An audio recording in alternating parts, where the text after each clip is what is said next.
Guys Vashistha মন্দিৰ আমি বশিষ্ঠ মন্দিৰ পাইছোঁহি। এয়া চাওক কি মনোমোহা দৃশ্য।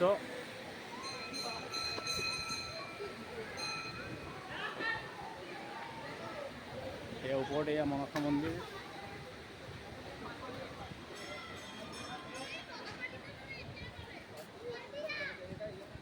ইয়াতে লানি নিচিঙা ভিৰ গাইছে, লানি নিচিঙা ভিৰ। এই শাওণ মাহটো গোটেইটো ইয়াতে ভক্তসকলৰ আগমন। এয়া গাইজ চাওক, বহুত দূৰৰ পৰা অহা কাৱৰীয়া। এয়া কাৱৰীয়াসকল আৰু কিছু সময় পিছতেই ইতিমধ্যে আমাৰ কাৱৰীয়া অলপ আহি পাইছে আৰু 200-300 কাৱৰীয়া এতিয়াও ৰাস্তাতে আছে। এয়া আমাৰ সেৱা দল, মানে আমাক খাদ্য ব্যৱস্থাত সহায় কৰা এইসকল। আমি এতিয়া আপোনালোকক ডিৰেক্ট আমাৰ খাদ্য সম্ভাৰৰ জেগাত লৈ যাই আছোঁ।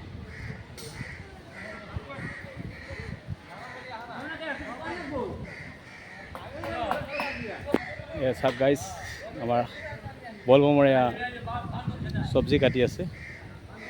এইফালে আমাৰ কাৰিকৰে আমাৰ খোৱা ব্যৱস্থা কৰি আছে। এয়া চাওক,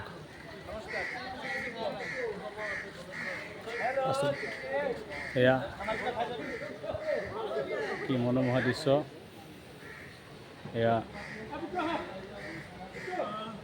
আমি আকৌ যাত্ৰা কৰাৰ সময়ত আপোনালোকক আকৌ আমি লগ কৰিম যাত্ৰাৰ সময়ত। এতিয়া ধন্যবাদ।